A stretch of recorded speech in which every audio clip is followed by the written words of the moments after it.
네, 여러분 안녕하세요.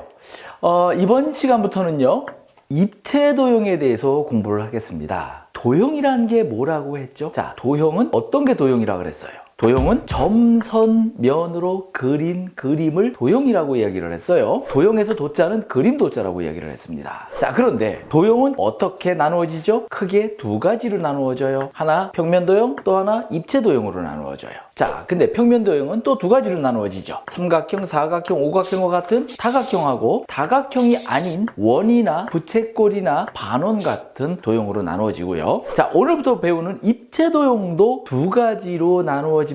자, 입체 도형은 다면체와 회전체로 나누어지는데, 다면체는 어떤 입체 도형이냐? 여러 개의 평면 도형으로 둘러싸인 도형을 다면체라고 이야기를 해요. 예를 들어서 각기둥, 또 각불, 각불대 이런 것들을 다 우리는 다면체라고 하는데, 다면체의 특징은 곡면이나 구분면이 없어요. 다 평면으로만 둘러싸여 있는 입체 도형을 말해요. 자, 그럼 회전체는 뭐예요? 회전체의 대표적인 게 뭐냐? 원기둥, 원뿔, 구, 원뿔대 같은 것들을 말해요. 그러면 회전체, 다면체 두 개로 이루어져 있는데, 우리가 본격적으로 다면체 중에서 직육면체, 정육면체에 대해서 좀 알아볼 거예요. 자, 그러면 이렇게 생긴 모양을 우리는 직육면체라고 이야기를 해요. 요건 직육면체가 아니라 직육면체 모양을 하고 있는 물건이에요. 따라서 얘는 도형은 아니죠. 자, 그러면 직육면체에서 모서리는 어떻게 만들어질까요? 자, 다음 그림에 있는 직육면체에서 모서리는 어떻게 만들어지고, 모서리라는 단어는 어떤 도형에서만 사용이 되는 용어일까요? 모서리는요, 면과 면이, 즉 평면과 평면이 만나서 생기는 선분을 우리는 모서리라고 이야기를 하고, 모서리라는 단어는 다면체에서만 사용을 하는 용어예요. 다시 한번 정리를 하면, 변과 모서리라는 두 개의 용어가 있는데, 변과 모서리, 변은 사이드라고 하고 모서리는 엣지라고 하는데, 변과 모서리의 차이점이 뭐냐? 바로 변은 그림처럼 삼각형과 같은 다각형을 이루고 있는 선분을 변이라고 하고, 모서리는 다면체, 그림처럼 삼각기둥과 같은 다면체를 이루고 있는 선분을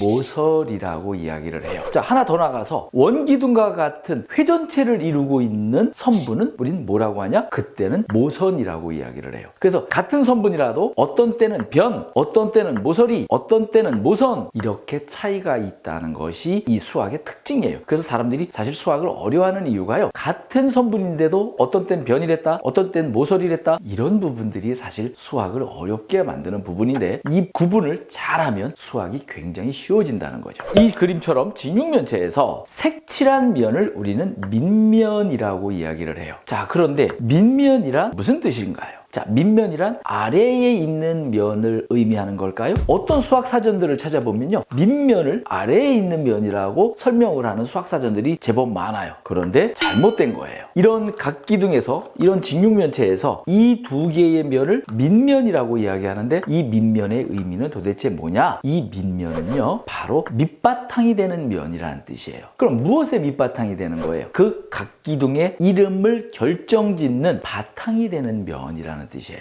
영어로도 밑면은 베이스 플레인이에요. 그 도형의 기본이 되는, 바탕이 되는 면이라는 뜻이에요. 절대로 아래에 있는 면이라는 뜻이 아닌 거예요. 그런데 이런 직육면체 같은 경우는요, 밑면이 놓여있는 위치에 따라 달라져요. 자, 놓여있는 두 직육면체를 보고 이 두 직육면체의 밑면에 색칠을 해보면, 지금 이 직육면체는 두 밑면이 요렇게 두 개가 밑면이 되고요, 요런 경우에는 이렇게 두 개가 밑면이 돼요. 따라서 이런 직육면체 같은 경우는 이렇게 놓여 있을 때는 요게 두 개의 밑면이 되는 거고요, 이렇게 놓여 있을 때는 이 두 개가 밑면이 되는 거고, 이렇게 놓여 있을 때는 이렇게 두 개가 밑면이 되는 거예요. 그래서 직육면체는 놓여 있는 위치에 따라서 밑면이 달라져요. 그래서 직육면체나 정육면체에서는 밑면이 세 쌍이 될 수 있는 자격을 가지고 있는 건데, 이 세 쌍 중에 어떻게 놓여 있느냐에 따라서, 그 놓여 있는 위치에 따라서 밑면이 달라진다는 거죠. 그리고 이 직육면체를 보면요, 밑면과 옆면은 어떻게 만나고 있죠? 밑면과 옆면은 언제나 수직으로, 직각으로 만나고 있다는 사실을 여러분들이 기억해 두기 바랍니다. 그리고 직육면체하고 비슷하게 생긴 입체도형이 하나 있어요. 자, 그림과 같은 입체도형이에요. 자, 그런데 이 입체도형을 우리는 다면체라고 할 수 있지만 직육면체라고 할 수 없어요. 그럼 이렇게 생긴 다면체는 이름이 뭘까요? 자, 이 입체도형은 사실은 사각뿔이었던 거예요. 그런데 이 사각뿔을 밑면과 평행이 되게 자른 거예요. 그래서 윗부분을 버린 거죠. 아랫부분만 남긴 거예요. 이렇게 생긴 다면체를 우리는 사각뿔대라고 이야기를 해요. 여기서 이 대자는 대가리를 날렸다 이렇게 해석하면 안 되고요. 두 개의 크기가 다른 밑면이 생긴다고 해서 평평할 대자를 써서 사각뿔대라는 이름을 붙여준 거예요. 자, 입체도형을 이제 시작을 했어요. 그런데 직육면체나 정육면체를 우리는 각기둥이라고 이야기를 하는데, 다음 문제에서 각기둥인 것을 한번 골라봅시다. 자, 첫 번째, 이 도형의 이름은 뭘까요? 이 도형은 원뿔을 자른 거예요. 그래서 이거는 원뿔대가 돼요. 그래서 각뿔이 아니에요. 자, 두 번째는 어때요?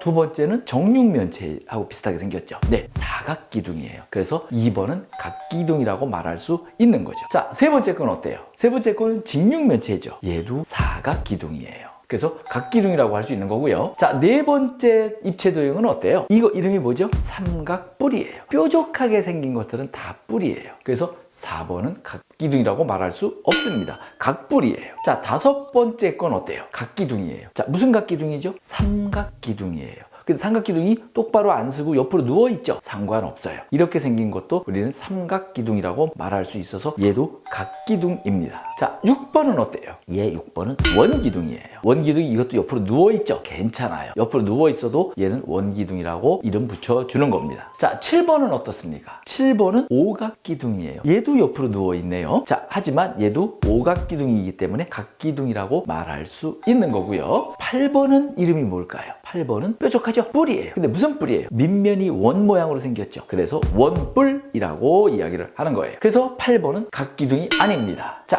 9번은 어때요?